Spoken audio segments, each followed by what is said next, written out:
Ketika saat ini dirimu merasa begitu banyak pergumulan, ketika terasa begitu sesak, seakan tidak ada seorang pun yang mengerti. Tapi percaya bahwa ada satu pribadi, Dia yang selalu setia, sebab Dia Allah Immanuel. Bapakku datang dan berserah, ku nyatakan Kau yang berkuasa dalam gelap. Kau setia, Kau cahaya hidupku.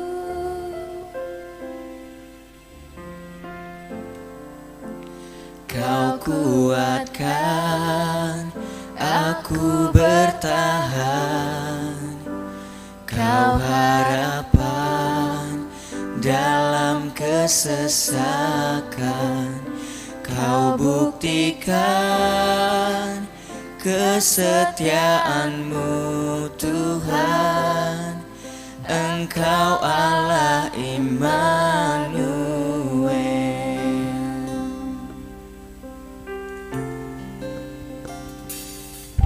Bapakku datang untuk menyembah, ku nyatakan Kau yang bertahta dalam lemah.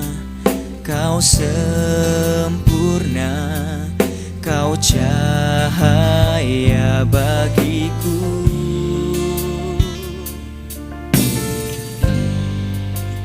Kau kuatkan aku bertahan, Kau harapan dalam kesesakan.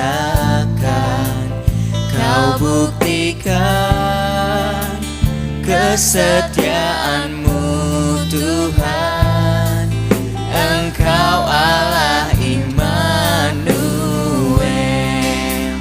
Kau kuatkan aku bertahan, Kau harapan dalam kesesakan.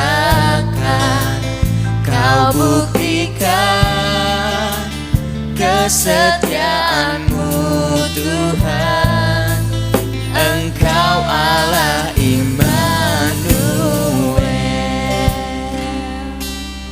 Immanuel, Immanuel, Engkau besertaku. Immanuel, Immanuel,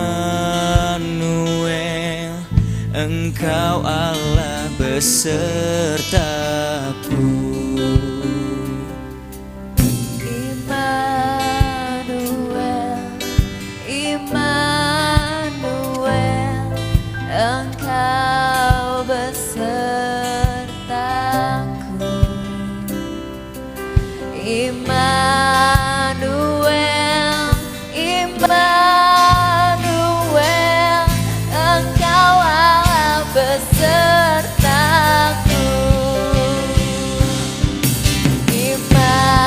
Immanuel, Immanuel, Engkau besertaku. Immanuel, Immanuel, Engkau Allah besertaku. Kau kuatkan aku bertahan, Kau harapan dalam kesesakan. Kau buktikan kesetiaan-Mu Tuhan, Engkau Allah Immanuel. Kau kuatkan aku bertahan, Kau harapan dalam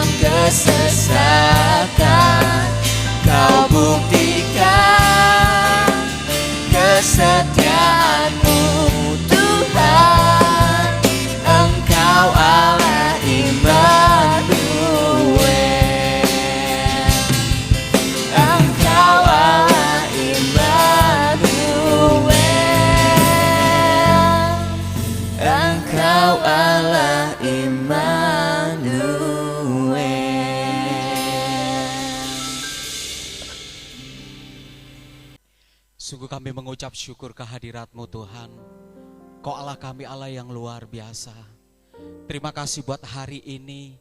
Terima kasih kami boleh mengawali hari ini bersama-Mu Tuhan. Dan kami percaya Tuhan, kasih setia-Mu tidak pernah berubah dulu, sekarang, dan selama-lamanya. Bapa, pagi ini Tuhan, Kau melihat setiap hati kami. Kau menyelidiki setiap hati kami Tuhan. Kami datang, kami siapkan hati kami hanya untuk Engkau. Sebab kami tahu Engkau saja Allah yang layak ditinggikan. Engkau saja Allah yang layak dimuliakan Tuhan. Kami percaya Bapa, di tengah pujian kami, hadirat-Mu nyata. Engkau bertahta atas hidup kami Tuhan. Dan kami percaya Tuhan, jikalau Kau Allah yang ada di tengah-tengah kami, maka perkara yang dahsyat, perkara yang luar biasa terjadi buat setiap kehidupan orang percaya. Mari yang percaya berikan tepuk tangan bagi Dia Allah yang luar biasa. Berikan tepuk tangan lebih lagi bagi Dia. Haleluya.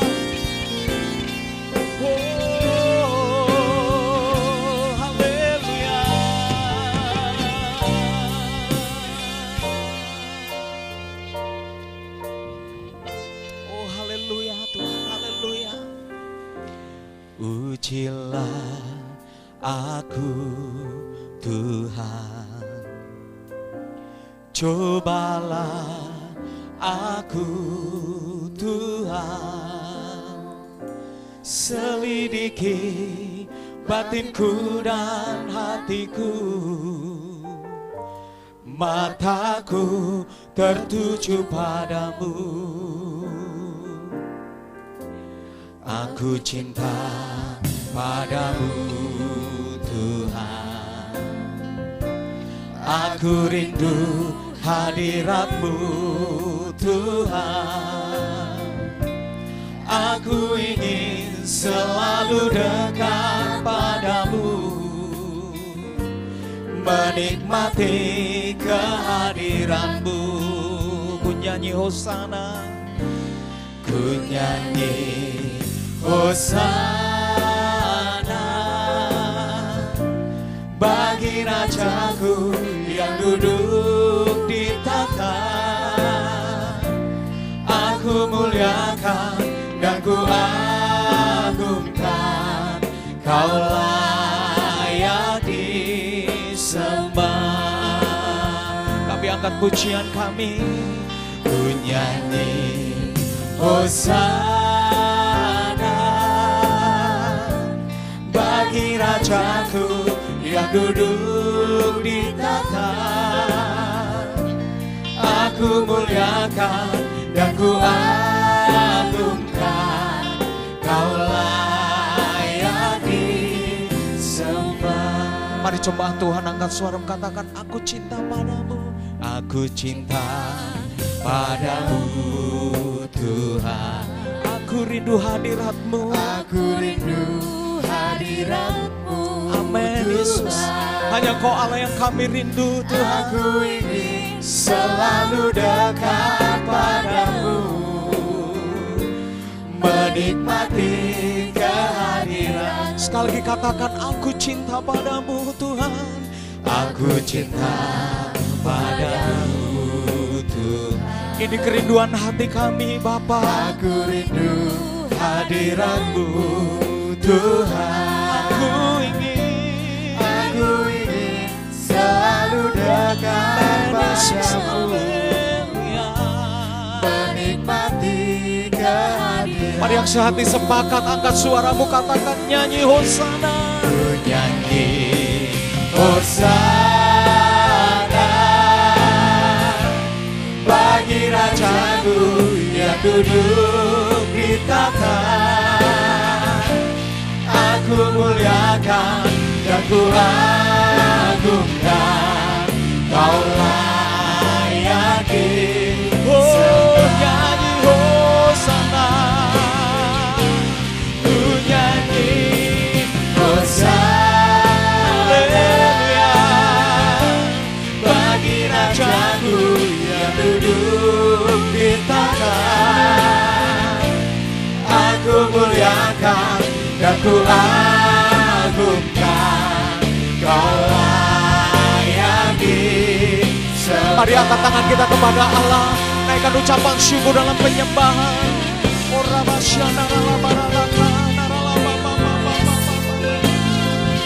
Kami angkat hati kami di hadapan-Mu Tuhan.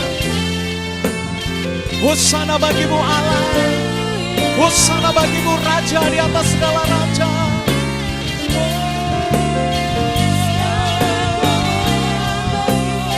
Mari terus menusik menaikkan pujian ini, angkat tanganmu sembah Dia. Orabasyandara labarataka naralama baba baba baba baba baba.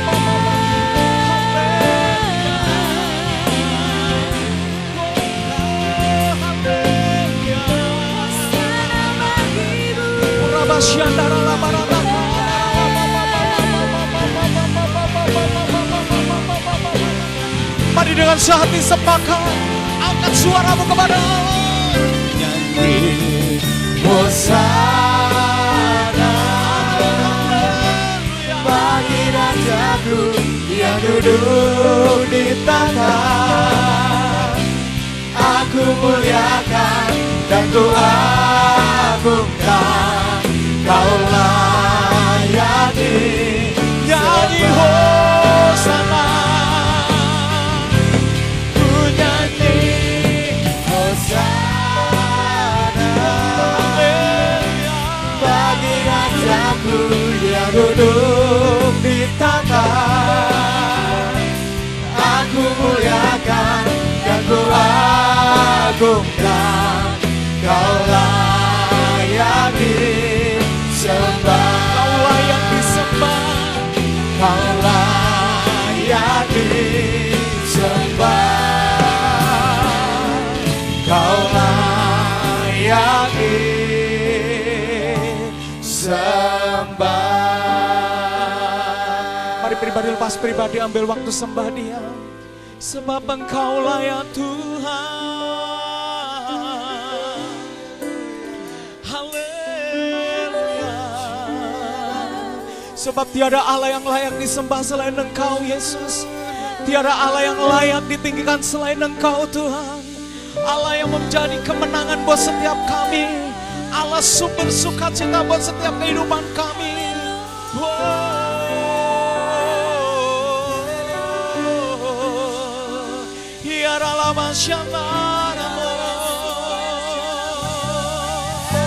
Haleluya, haleluya. Setiap lutut bertelut, semua lidah mengaku Yesus adalah Tuhan.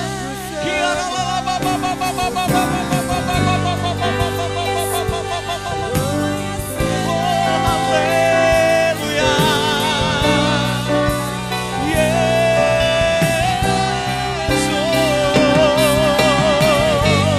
Mari angkat suara, naikkan ucapan syukur yang terbaik bagi Dia.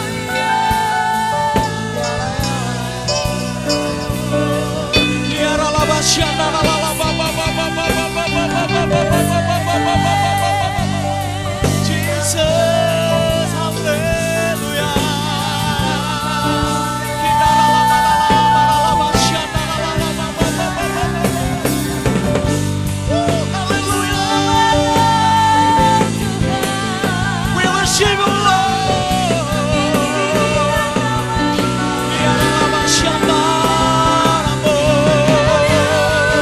Dengan segenap hati kami, dengan segenap kekuatan kami Tuhan.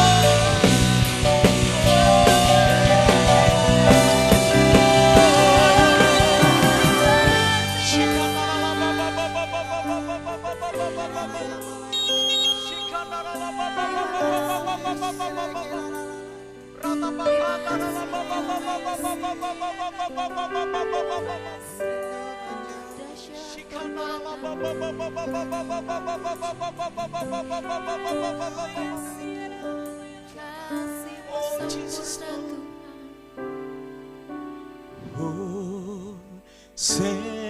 Hosanna in the highest.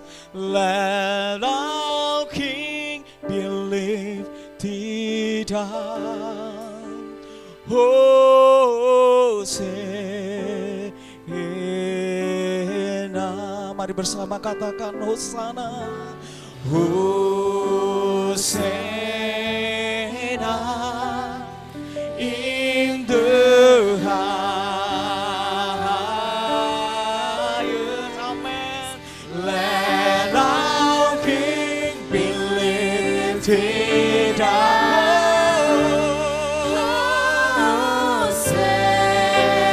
Lebih lagi angkat suaramu kepada Allah. Hosana bagi Dia.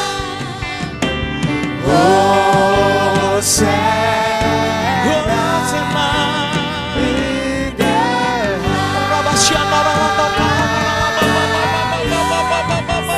Let our King be lifted up.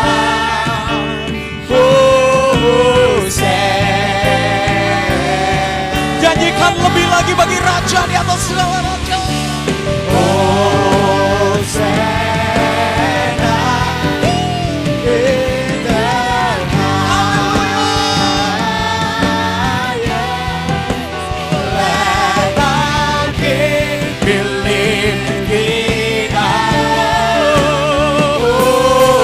Hosanna. Mari lebih keras lagi. Kita sebelah hati katakan. Hosanna in the highest.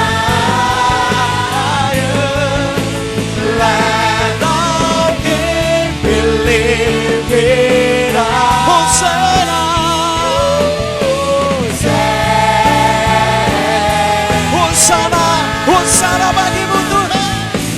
Hosanna in the highest. Let our King be lifted. Let Our King be lifted. Our King be lifted up.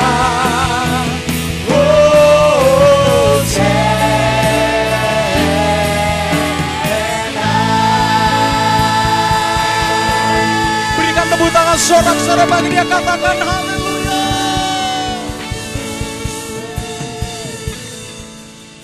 Kau dahsyat, kau ajaib Tuhan. Kau luar biasa di tengah-tengah kami. Sekalipun di tengah wabah pandemi, kesulitan ekonomi, kami tahu kuasa-Mu, kerajaan-Mu, kasih-Mu senantiasa tinggal dalam setiap kehidupan kami. Dan kami percaya perkara yang dahsyat, perkara yang luar biasa terjadi buat setiap kehidupan percaya. Mari berikan tepuk tangan lebih lagi, katakan haleluya. Saudara, Allah kita Allah yang dahsyat, amin. Dia Allah yang layak dipuji dan disembah. Justru saat-saat seperti ini, biarlah setiap kita bebaskan roh kita untuk memuji menyembah Tuhan Allah yang dahsyat. Maka saya percaya mujizat, kesembuhan, sukacita, pemulihan terjadi buat setiap kita. Mari yang percaya berikan tepuk tangan lebih lagi, katakan haleluya. Haleluya.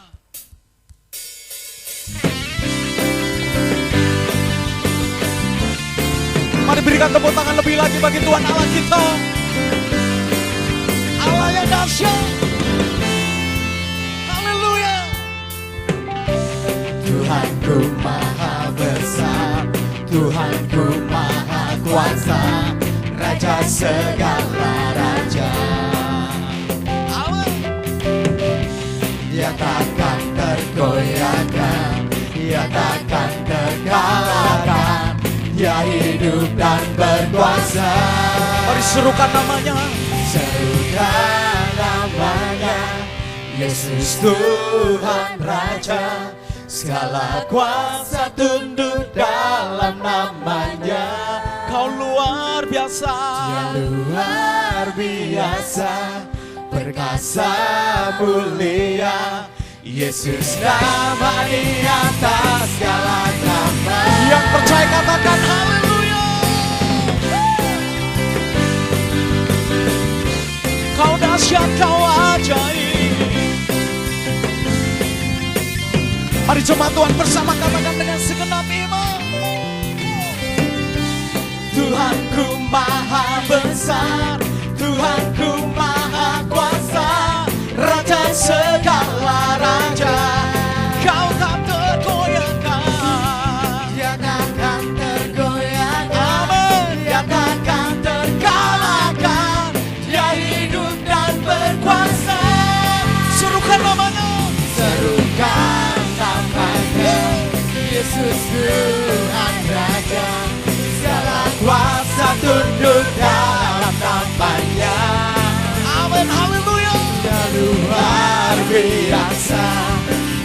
berkuasa mulia. Yesus nama di atas segala nama. Mari angkat tangan kita bersama, katakan Serukan namanya. amin. Yesus Tuhan Raja. Bagi dia Raja, Segala kuasa tunduk dalam namanya. mari kau yang di rumah menari bagi dia. Dia luar biasa, berkuasa mulia. Yesus nama di atas segala nama. Serukan dia, Serukan namanya. Yesus Tuhan Raja. Segala kuasa tunduk dalam namanya. kau luar biasa, Luar biasa, berkuasa mulia. Yesus nama di atas segala nama. bagi dia nama di atas segala nama. Yesus nama di atas segala nama. Angkat kedua tanganmu, katakan Yesus nama di atas segala nama. berikan tepuk tangan bagi dia Allah yang dahsyat.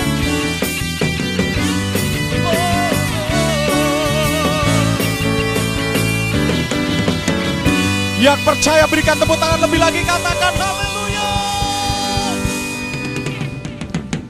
Wow, Allah kita dahsyat dan ajaib, amin.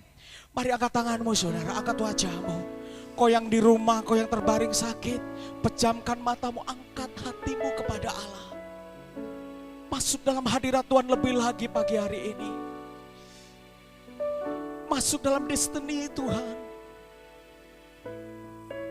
Buka hatimu lebih lagi kepada Allah.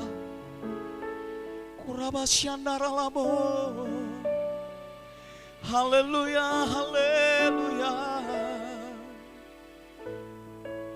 Kami rindu terus tinggal di dalam hadirat-Mu Tuhan Yesus. Terima kasih Tuhan, terima kasih Tuhan.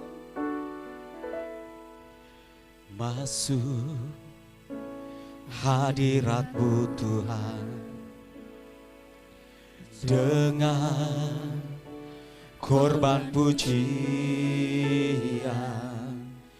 Masuk hadirat-Mu Tuhan, berhiaskan kekudusan. Di hadapan-Mu, di hadapan hadirat-Mu Tuhan, amin Yesus. ku rasakan kedamaian. Di hadapan hadirat-Mu Tuhan, ku nampak keagungan. Mari angkat tanganmu kepada Allah. Yesus, ku sembah Kau, sujud di hadapan-Mu.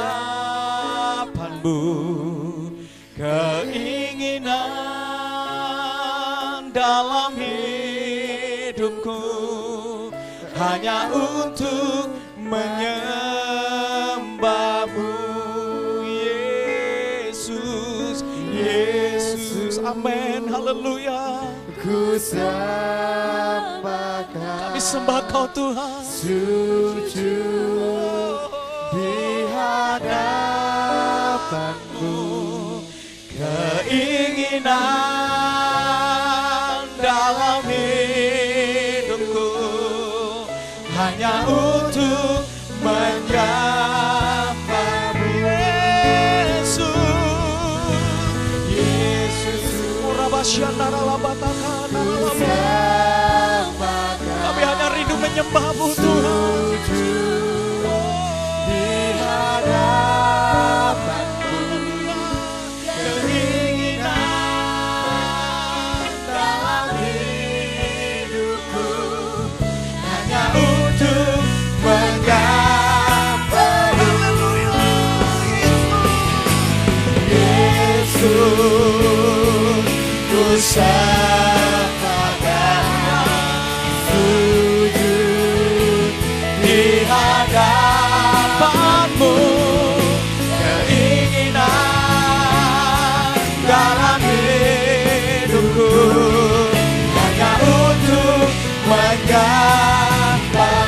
Angkat kedua tanganmu, katakan Yesus. Yesus, ku sembahkan, sujud di hadapanmu. Keinginan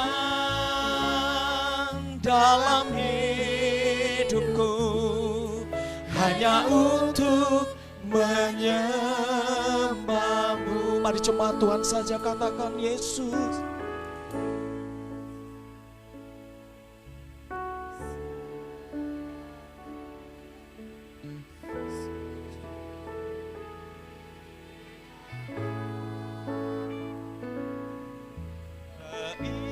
Hanya ini keinginan kami Tuhan. Hanya ini kerinduan kami Tuhan. Haleluya. Mari terus jemaat Tuhan, angkat suaramu dengan segenap kerinduan hatimu. Oh haleluya Yesus. Haleluya Yesus. Di hadapanmu keinginan dalam hidupku hanya untuk menyambut. Oh, haleluya. Yesus, ku sembahkan, sujud Di hadapanmu, keinginan dalam hidupku hanya untuk menyembah. ini keinginan dalam hidup kami Tuhan. Keinginan dalam hidupku hanya untuk menyembah. Sambil mengangkat tanganmu dengan segenap hati katakan, Keinginan dalam hidupku hanya untuk menyembahmu.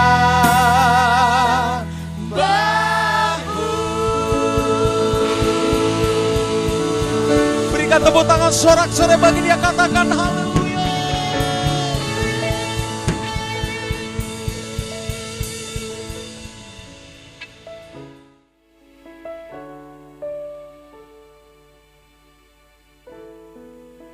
Bertahtalah Tuhan atas hidup kami.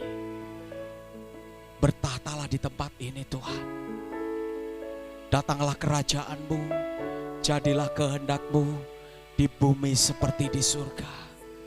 Mari yang percaya bersama katakan, amin.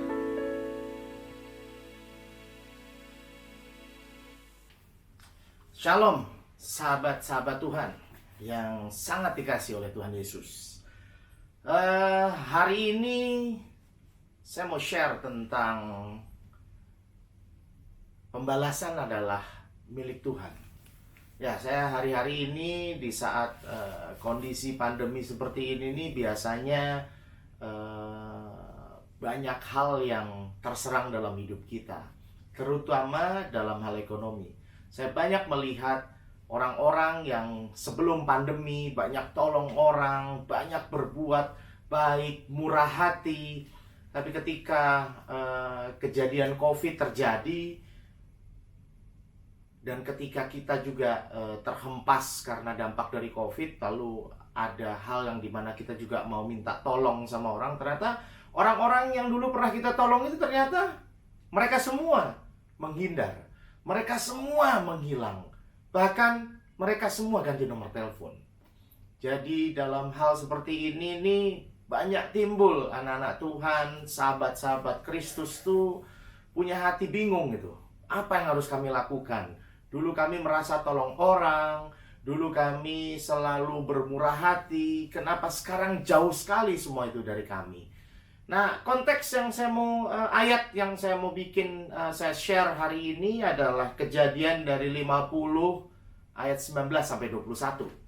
Saya yakin saudara sudah mendengar cerita tentang ini dari dulu.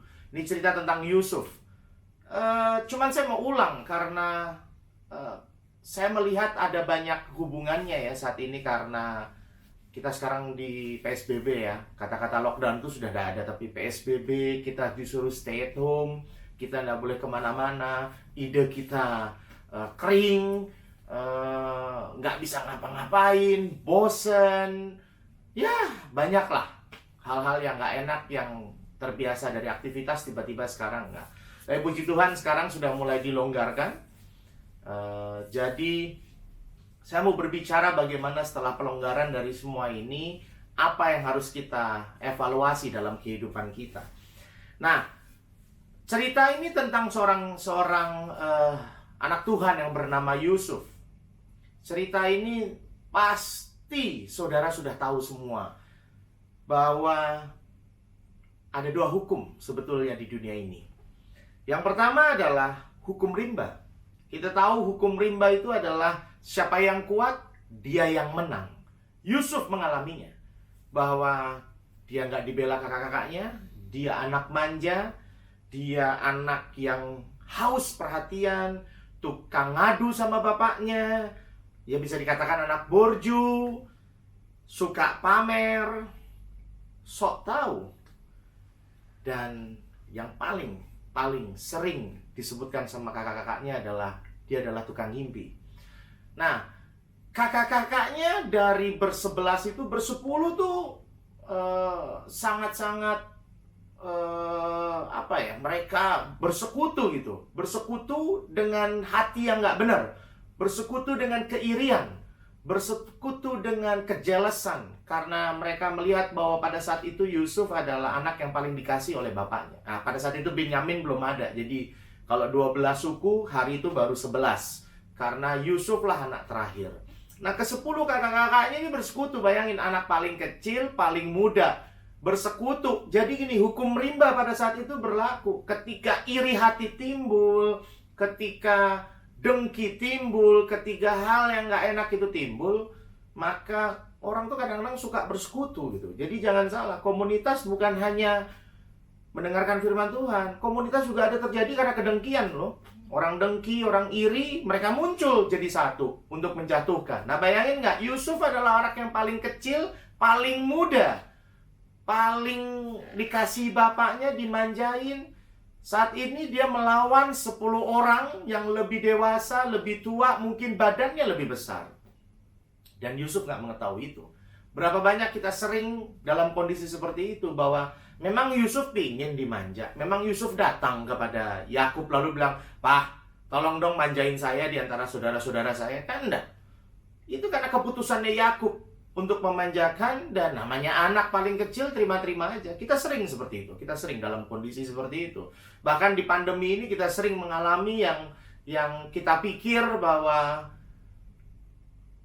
wabah ini bisa membuat kita menerima sesuatu yang luar biasa atau apa, tapi ternyata kita malah terhempas jatuh banget. Nah, mari kita lihat respon Yusuf ketika dia disakiti atau dihianati. Jadi saya mau share kepada saudara bahwa ketika kita disakiti, ketika kita dihianati, ketika kita bahkan dijual, kita harus punya respon itu, respon yang benar. Nah, saya mau bercerita bahwa gini, Yusuf juga adalah seseorang manusia yang sama seperti kita. Bahwa pada saat yang pertama responnya Yusuf nggak bagus. Tidak bagus sehingga dia mengalami proses. Nah, tapi saya mau bercerita bahwa nanti pada akhirnya Yusuf mempunyai proses yang, Yusuf mempunyai respon yang luar biasa, keren banget. Nah, sebaiknya dan sepatutnya gitu, kita anak-anak Tuhan itu harusnya juga mempunyai respon yang sama. Jadi, kalau kita bercerita sedikit bahwa pernahkah saudara mengalami lagi seneng-senengnya, dimanja, diperhatikan, tiba-tiba saudara dibuang ke dalam sumur. Gak usah dibuang ke dalam sumur. Saya suka bercanda dulu sama kakak-kakak saya. Kita kalau dimasukin tong sampah aja udah gak seneng gitu, ditutup, bercanda gitu. Waktu kecil kita menangis meraung. Pada saat ini ada suatu kejadian di mana seorang yang masih muda dimasukkan ke dalam sumur. Coba bayangin saudara, saudara berpikirlah coba pada saat ini saudara ada di dalam kondisi, di dalam keadaan yang terlockdown, di sumur, nggak bisa ngapa-ngapain, ketakutan. Saudara bisa menghadap, saudara bingung apakah dalam sumur itu ada ular, ada kalajengking, atau mungkin kalau perempuan ada kecoa mungkin yang bikin dia takut gitu kan. Saat ini kita dalam kondisi lubang itu. Kita nggak tahu harus kemana, siapa yang mau tolong kita. Satu sisi, saya percaya bahwa Yusuf adalah orang yang bukan tidak percaya Tuhan. Dia sangat percaya Tuhan. Saudara bisa baca nanti selanjut kitabnya. Bahwa Yusuf itu adalah seseorang yang luar biasa. Tapi pada saat itu, sebagai seorang kondisi yang sangat lemah di dalam sumur, itu kita sekarang. Kita nggak tahu nih, setelah pandemi ini, apakah kita masih nganggur? Apakah bisnis kita bisa bangkit lagi? Apakah kalau gereja jemaat akan berkumpul kembali? Atau jangan-jangan jemaat sudah punya gaya hidup yang berbeda? Kita bingung, kita nggak tahu harus kemana. Nah pada saat itu tiba-tiba Tuhan tolong, entah bagaimana kakak-kakaknya mengeluarkan Yusuf.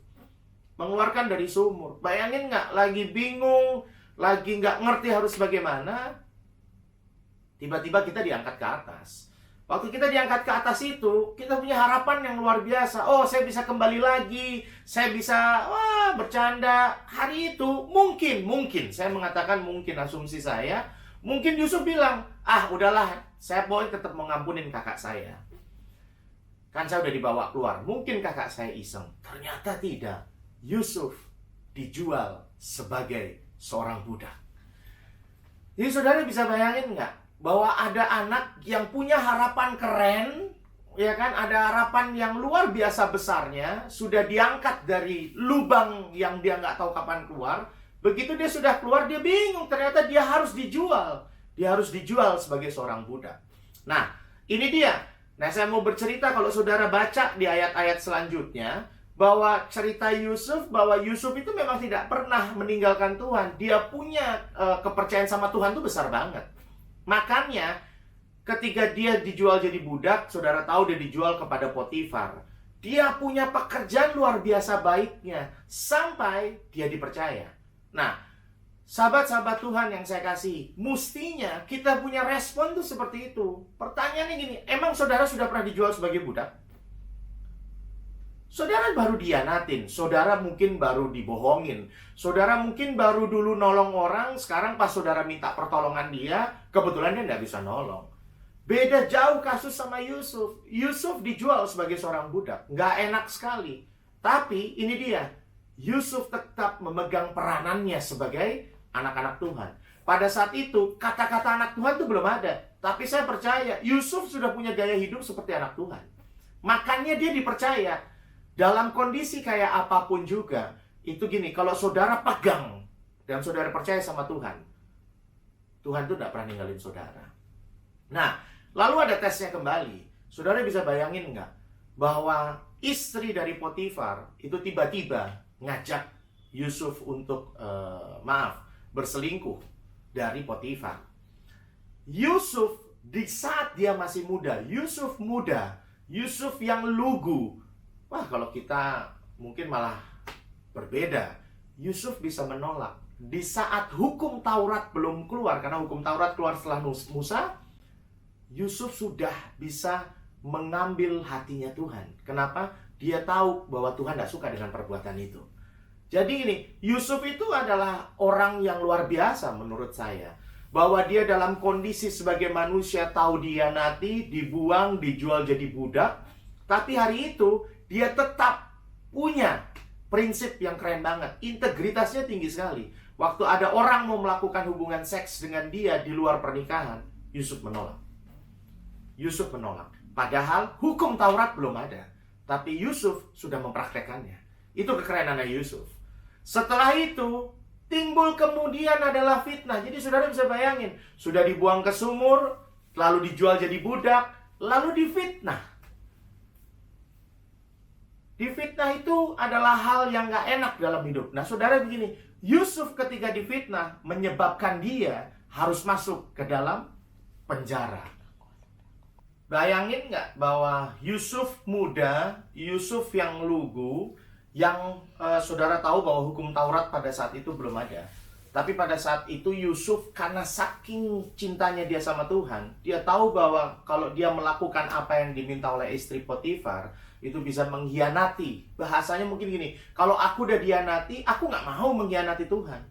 Nah bayangin nggak, manusia zaman sekarang, musuhnya begini, waduh, orang karena ada kasih karunia nih, waduh, kalau diajak begitu ya kan selalu punya alasan yang macam-macam. Saya kan juga dalam kondisi yang sedang apa, kondisi yang sedang nggak stabil, lemah.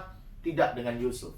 Yusuf tetap punya prinsip bahwa itu tidak boleh dilakukan. Jadi saudara bisa bayangin seseorang yang manja, seseorang yang tukang ngadu, tapi ternyata dia punya prinsip yang luar biasa juga, bahwa ketika Potifar mengajak untuk berselingkuh, itu Yusuf menolak. Nah, yang membuat saya kagum di sini adalah memang pada saat itu, saya ulang lagi, hukum Taurat belum ada. Saudara tahu dong, orang Israel, orang Yahudi itu sama hukum Taurat kayak apa. Tapi, benar-benar Yusuf itu bisa menolak. Nah, hasil dari penolakannya Yusuf, itu bukan sesuatu yang indah yang Yusuf terima. Justru Yusuf menerima sebuah fitnahan dari Potifar. Istri Potifar, maaf. Dia justru difitnah bahwa seakan-akan dia menggoda istri Potifar. Sehingga dia harus dijebloskan ke dalam penjara. Jadi saudara bisa bayangin nggak? Sudah dibuang ke dalam sumur, setelah dibuang ke dalam sumur dijual sebagai budak. Jadi gini, modelnya Tuhan tuh begini, dibuang dalam sumur, dibebaskan. Setelah itu dijual jadi budak, tapi dia jadi budak, dia dipercaya. Setelah dia percaya, dia mengalami ujian kembali bahwa dia harus difitnah. Setelah difitnah, dia dipenjara. Tapi begini, kecintaannya Yusuf itu sama Tuhan, itu luar biasa. Luar biasa sekali. Nah, kalau saudara bisa mengerti bahwa begini, bisakah kita dalam kondisi kayak apapun juga, kita tuh tetap punya integritas seperti Yusuf. Kenapa? Karena gini, waktu dia di penjara, dia tahu dia melayani, sehingga dia juga dipercaya oleh kepala penjara. Jadi saudara bisa bayangin nggak? Di penjara, dia dipercaya oleh kepala penjara. Nah, manusia-manusia sekarang itu gini, manusia-manusia, saya mau menyebut ini, manusia-manusia Kristen sekarang, sahabat-sahabat Tuhan, aduh, kalau disuruh masuk penjara melayani, bukan masuk penjara karena bikin kesalahan loh ya, malasnya minta ampun. Sementara Yusuf mengalaminya. Nah, jadi saudara, sampai sini kita belajar bahwa Yusuf punya integritas itu luar biasa kerennya. Kenapa? Karena saking cintanya dia. Nah, Yusuf yang terkenal anak manja, Yusuf yang terkenal tukang ngadu, itu semua kalau saudara bisa bandingkan dengan kehidupan kita itu sama. Kita punya kelemahan, tapi kita juga punya kelebihan. Manusia kan mereka tahu bahwa Yusuf akan disebut tukang ngadu sama kakak-kakaknya, tadi cerita di pertama. Tapi ternyata setelah mengalami proses yang Tuhan berikan sama dia, mulai kelihatan pemurnian dari karakter-karakternya Yusuf. Nah, saya mau pingin sebetulnya gini, kita harus merespon banget setelah Yusuf di penjara. Kita tahu ceritanya, ada juru makanan dan ada juru minuman. Mereka ngimpi. Nah, Tuhan tidak ambil potensi orang. Tuhan tidak pernah ambil potensi orang. Itu saudara boleh garis bawahi. Dalam kondisi apapun, Tuhan tidak mau ambil potensi. Sekali Tuhan sudah taruh, Tuhan akan taruh selamanya. Karena Yusuf sudah nggak pernah mengerti lagi arti mimpi, maka saudara tahu bahwa juru minuman datang, juru makanan datang menceritakan mimpinya, lalu Yusuf mengartikan mimpi dari mereka. Juru makanannya mati, juru minumannya diangkat lagi. Nah, ada satu kejadian di sini bahwa itu adalah titik terberatnya Yusuf, bahwa kita suka merasa begitu kan, Tuhan, saya sudah ikut Tuhan, saya sudah ikut apa-apa, tapi kenapa saya belum bebas? Kenapa saya masih dalam kondisi? Prosesnya belasan tahun buat Yusuf mengalami itu, sehingga sampai keluar kata-kata dia, akhirnya mulai dia tidak mengandalkan Tuhan. Nah, kata-kata mengandalkan Tuhan adalah dia bicara sama juru minumannya begini, kalau nanti kamu diangkat jadi juru minuman, tolong ingat-ingat saya. Nah, saudara, Kita sering sekali tuh kayak begitu. Kita udah ikut Tuhan, kita udah segala sesuatu, tapi kita sering belum keluar seakan-akan dari masalah kita. Waktu kita belum keluar dari masalah kita, nah kita suka meminta pertolongan yang bukan dari Tuhan. Nah itu saudara mesti ngerti. Tahu apa akibatnya? Tuhan menambah 2 tahun kembali Yusuf di penjara. Nah, mari kita belajar sekarang kalau sudah tahu ceritanya bahwa Yusuf setelah 2 tahun ternyata setelah kita mulai renungkan bersama-sama, ternyata Tuhan hanya mau membuat satu hal yang paling jelek dalam hidupnya Yusuf. Yusuf harus mengampuni kakak-kakaknya. Ternyata dalam perjalanan proses itu, Yusuf sangat susah untuk mengampuni kakak-kakaknya. Nah, saudara bisa lihat di Kejadian, kalau saudara baca tuh Kejadian pasal 50 semuanya, itu keren banget. Sampai di akhirnya tes kakaknya. Seseorang yang tadinya gagal bernama Yehuda, tiba-tiba dia bisa menjadi pengganti. Waktu ketika Benyamin sudah mau ditahan, Yehuda mau menggantikannya. Nah, di situ adalah proses pembentukan bagaimana Yusuf bisa mengampuni kakak-kakaknya. Nah, ada satu kata yang saudara mesti pelajari bahwa Yusuf setelah dia tahu dalam kondisinya, setelah dia diangkat jadi Perdana Menteri, Yusuf melihat masalah ini dari sudut pandang Allah, bukan lagi dari sudut pandang manusia. Karena sudut pandang Allah adalah melakukan hukum kasih. Hukumnya ada, tapi hukum kasih. Dan bukan hukum rimba. Dan hukum kasih itu sama dengan cuma satu hal. Setelah kita tahu dari ceritanya Yusuf sampai Yesus datang, hukum kasih itu cuma bersifat mengampuni. Nah, kalau kita selalu berpikir bahwa seharusnya, kenapa saya bilang bahwa kita harus mengampuni? Sebab artinya kalau kita nggak mau mengampuni, kita masih punya sifat untuk membalas. Nah, pembalasan adalah sama saja meremehkan pekerjaan Tuhan yang sempurna di dalam hidup saudara. Kalau saudara sekarang mengalami pengkhianatan, saudara mengalami hal-hal yang buruk dalam hidup saudara, izinkan kata-kata begini, biar Tuhan yang balas. Kita sering sekali tuh kata-kata itu kan, biar Tuhan yang balas. Nah, saya mau cerita sama saudara tuh begini. Saya sering memberitahu kepada setiap orang bahwa hilangkan harga diri saudara. Kalau saudara sudah merasa bahwa saudara sudah ditebus oleh Tuhan Yesus, maka seharusnya saudara tidak punya harga diri. Setuju nggak saudara? Saudara nggak punya harga diri. Kalau saudara nggak punya harga diri, itu maka saudara nggak cepat tersinggung. Sebab harga diri saudara itu sudah ditebus sama Tuhan. Ketika Tuhan Yesus tebus semuanya, maka segala sesuatunya adalah milik Tuhan Yesus, termasuk harga diri saudara. Nah, ketika harga diri saudara sudah milik Tuhan Yesus, saudara disakitin, saudara nggak cepat tersinggung. Saudara nggak cepat pengen membalas. Saudara nggak pengen cepat, saudara langsung cepat mengampuni karena saudara nggak punya harga diri. Nah, ketika harga dirinya itu ada di tangan Tuhan, saya cuma mau nanya, berarti ketika orang menyakiti saudara, itu sama dengan menyakiti Tuhan Yesus.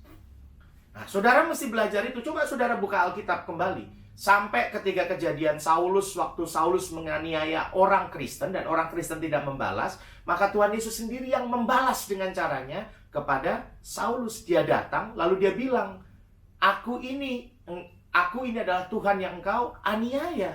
Artinya apa? Ketika anak-anak Tuhan tidak membalas, maka Tuhan yang membalas dengan caranya dia. Nah, ketika saudara dihianati, ketika saudara sekarang dalam kondisi yang tidak enak dan saudara dalam kondisi yang tertekan karena perbuatan seseorang, belajarlah bahwa kita sedang diajar sama Tuhan untuk mengampuni.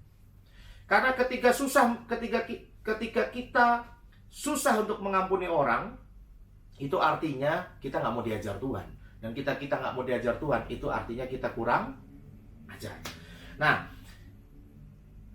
hasil dari pengampunannya Yusuf kepada saudara-saudaranya atau kakak-kakaknya, yang pertama adalah Yusuf diangkat menjadi orang yang terpercaya di Mesir atau Perdana Menteri.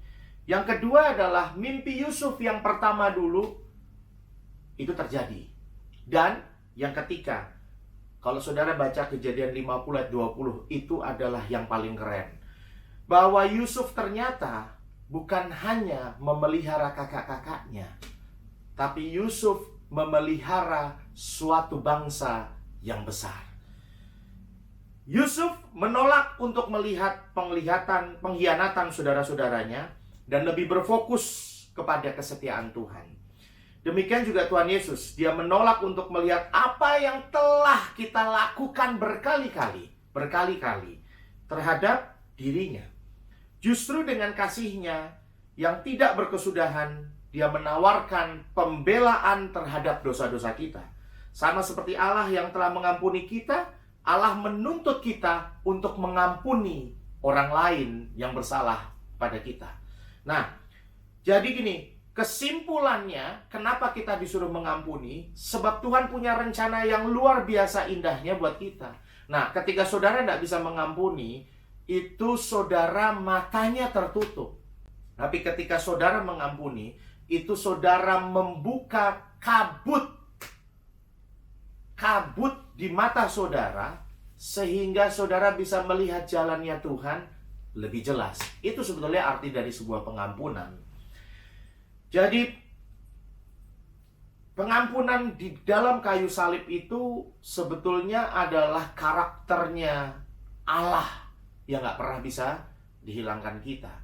Jadi gini, kalau saudara merasa bahwa saudara adalah anak-anak Tuhan, bahwa saudara harus menjadi serupa seperti Kristus, maka saudara harus belajar mulai dari hari ini untuk mengampuni. Justru di saat pandemi ini adalah waktu yang luar biasa buat saudara saling mengampuni. Saudara mulai mengingat-ingat lagi yang beberapa tahun lalu menyakiti hati saudara, sepupu, mantan pacar mungkin, atau mungkin yang sudah bercerai, atau apapun yang membuat hidup saudara jadi berantakan. Ini adalah waktunya buat saudara sekarang mengampuni semuanya. Mengampuni, Pak, mengampuni. Karena begitu nih percaya, begitu wabahnya selesai, saudara punya kelegaan. Saudara mulai bisa melihat jalan-jalan Tuhan di depan. Pak, setelah pandemi selesai, yang nganggur 3 tahun yang lalu sama yang nganggur 3 minggu lalu, sama-sama akan memulai cari pekerjaan, Pak. Yang bisnisnya 3 tahun ambruk sama 3 minggu yang lalu baru mulai ambruk, sama-sama akan mulai membangun bisnis. Saya beritahu sama saudara, jangan mulai mendengar apapun juga. Pandemi ini tidak ada yang berubah. Yang naik kelas tetap akan naik kelas, Pak. Yang mulai dari SMP tetap ke SMA. Yang kuliah semesternya berjalan. Saudara tetap harus makan. Yang terutama adalah saudara tetap harus mengampuni. Yang berubah cuma ekonomi, Pak. Biasa dapat 50 jadi 20, Pak. Biasa dapat A jadi B. Biasa saudara menolong orang, mungkin sekarang saudara butuh pertolongan. Dan pada saat saudara butuh pertolongan, orang yang biasa saudara tolong ternyata tidak mau tolong saudara. Ingat, itu waktunya saudara diajar untuk mengampuni. Pengampunan adalah harga yang mahal. Saya cuma mau mengatakan sekali lagi, pengampunan itu artinya membuka kabut di mata saudara, di hati saudara, supaya saudara bisa melihat jalan lurusnya Tuhan. Dan di situ ada harapan. Nah, saya beritahu sama saudara, ada satu kata yang saudara mesti baca nanti di kitab Kejadian 50 tentang Yusuf. Berkali-kali Alkitab mencatat, sebab Tuhan menyertai Yusuf. Nah, saya beritahu sama saudara, sampai kapanpun juga di saat pandemi ini, Tuhan menyertai saudara. Mari kita berdoa, saudara, dan izinkan saya berdoa buat saudara. Tuhan Yesus yang begitu luar biasa baiknya, Tuhan Yesus yang kami tahu tidak pernah meninggalkan kami dan selalu menyertai kami sampai di akhir zaman. Kata-kata ini Tuhan akan selalu ada menjadi gaya hidup kami, bahwa Tuhan menyertai kami sampai akhir zaman. Terima kasih atas firman-Mu, terima kasih atas ungkapan isi hati-Mu buat kami Tuhan. Bahwa banyak sekali di akhir-akhir, di saat kondisi seperti ini, di saat wabah pandemi seperti ini, Tuhan mau bahwa kami melepas pengampunan. Bahwa gaya hidupnya Tuhan Yesus adalah mengampuni setiap orang. Kami belajar bahwa Tuhan Yesus sering sekali Tuhan hianati kami. Sering sekali Tuhan kami buang Tuhan. Kami tidak pandang, kami tidak jadikan prioritas. Namun hari ini kami mau belajar bahwa kami ingin memiliki hati Tuhan, supaya kami bisa Tuhan untuk mengampuni orang-orang yang telah bersalah kepada kami. Kami mau belajar Tuhan, kami mau belajar untuk menyingkapkan tabir kabut di depan mata hati kami, supaya kami bisa dengan jelas melihat jalan Tuhan di depan. Hari ini Tuhan, kami mau belajar, kami mau mengampuni, dan kami memutuskan untuk mengampuni semua orang yang telah mengkhianati kami, semua orang yang telah menyakiti kami, semua orang yang telah berbohong sama kami, semua orang yang mungkin telah menyakiti keluarga kami, menghina kami. Kami mau melepas pengampunan buat mereka. Kami mau melepas segala hal berkat yang luar biasa buat mereka, supaya kami tahu Tuhan, bahwa bukan hanya kakak-kakak atau saudara kami tunduk sama kami, tapi kami lebih punya tujuan yang besar, memelihara suatu bangsa yang besar. Thank you Jesus buat segala sesuatu. Kami percaya bahwa Tuhan menyertai kami sampai akhir zaman. Amin. Shalom jemaat pembawa kabar baik. Kami GBI Cinango dan GBI Galumas siap untuk mengadakan ibadah bersama kembali di hari Minggu tanggal 5 Juli 2020. Dan kami siap menyambut new normal bersama kerjasama para jemaat semua. Di sini kami mengutamakan kesehatan Anda. Bagi Anda yang merasa kurang sehat dan memiliki penyakit berisiko tinggi, kami menyarankan Anda untuk ibadah secara online. Kami juga akan mengikuti langkah-langkah keamanan demi kesehatan kita semua. Berikut langkah-langkah yang akan kita lakukan untuk menyambut ibadah new normal.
Untuk menghindari keramaian dan kerumunan, kami menyediakan bangku dan kuota terbatas. Berikut jadwal ibadah kami.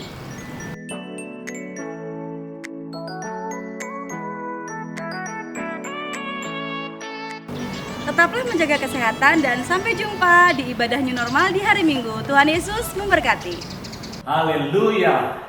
Ibadah hari ini saya percaya ibadah yang memberkati kita semua. Jemaat Tuhan pembawa kabar baik, khususnya buat jemaat GBI Cinango dan GBI Galumas, kita telah menaikkan pujian penyembahan bagi Tuhan dan telah mendengar firman Tuhan. Biar kita terus dibangun dalam iman kita, pengharapan dan kasih kita. Tetap berdoa agar ada segera kelegaan sehingga kita boleh bersama-sama kembali bersatu di rumah Tuhan pada waktu hari Minggu. Jemaat yang kasih Tuhan, ada beberapa pengumuman. Kita mengucap syukur di bawah di tengah-tengah masa yang penuh dengan kesulitan ini. Tentunya kita tetap akan menabur, berbagi dengan mereka yang sangat-sangat membutuhkan, khususnya dalam krisis ekonomi yang terdampak oleh karena COVID-19 ini. kami Satgas GBI CGM tetap memperhatikan mereka, meringankan mereka buat pelayanan untuk jemaat Tuhan yang ada. Dan juga kita bersyukur juga atas renovasi gereja Tuhan kita GBI Cinango, di mana terus berjalan, semuanya baik, Tuhan terus bekerja, dan akhirnya mendatangkan kebaikan juga, saudara. Dan bersyukur kita akan terus menyelesaikannya dalam waktu yang dekat ini, tentunya bisa dipakai kembali untuk beribadah. Dan akhirnya jemaat Tuhan kita akan persiapkan untuk menabur persembahan kita dan akan menutup dalam doa dan menerima doa berkat. Kita persiapkan persembahan kita, jemaat Tuhan bisa masukkan dalam sampul persembahan, didoakan lalu simpan, lalu kita akan kumpulkan bersama-sama pada waktu kita bertemu di rumah Tuhan. Kalaupun Anda ingin menabur, Anda bisa transfer, bisa lewat bank di BCA di nomor rekening 109-300-7500 atas nama GBI Jemaat Betani Kerawang. Mari kita berdoa. Bapak Surgawi mengucap syukur buat ibadah sepanjang dari awal sampai akhir. Doa pujian penyembahan yang kami naikkan, firman Tuhan yang mengingatkan kami semua untuk tetap memandang Tuhan di tengah-tengah pencobaan badai pandemi COVID-19 ini, Tuhan. Hamba bersyukur kalau kami berada sampai hari ini. Namun hamba berdoa, kalau ada yang sedang mengalami mungkin Tuhan kelemahan tubuh, sakit penyakit, mungkin sedang mengalami krisis ekonomi karena dampak daripada pekerjaan dan segala sesuatunya, bahkan Tuhan mungkin ada yang sedang cemas, gentar dan khawatir. Tuhan, hamba percaya Gembala yang baik, Gembala yang agung. Engkau mengenal setiap kami, jamalah kami dalam keluarga kami masing-masing. Bapak Surgawi, terima kasih di mana kami juga diberikan kesempatan untuk menabur persembahan kami. Pakailah ini semua Tuhan sebagai rasa syukur kami untuk pekerjaan Tuhan. Memberkati gereja-Mu Tuhan, Cinango dan Galumas, renovasi Cinango, juga Tuhan untuk Satgas kami yang peduli kepada pelayan jemaat yang terdampak. Memberkati kami semua, memberkati mereka semua. Akhirnya Tuhan, saat kami akan berpisah, mengucap syukur untuk ibadah hari ini, tapi kami percaya di dalam fellowship kami tetap ada bersama dengan Tuhan. Dan jemaat yang dikasih Tuhan, biarlah berkat bagi bangsa kita, negeri kita, pemerintah kita, para medis, pasien, dan semua yang sedang bahu-membahu aparat pemerintah, terus kita doakan dan diberkati oleh mereka. Jemaat yang dikasih Tuhan, terimalah berkat yang dari Allah Bapa, dalam kasih Tuhan kita Yesus Kristus yang tidak pernah bersalah, terlebih kuasa Roh Kudus yang menguatkan kita, menghiburkan kita, mempersatukan kita. Kita diberkati sepanjang hari ini dan hari kita ke depan hanya dengan berkat dalam nama Tuhan Yesus Kristus. Haleluya. Amin. Jemaat The Messenger, tetap semangat, tetap sepakat dan tetap sehati. Haleluya.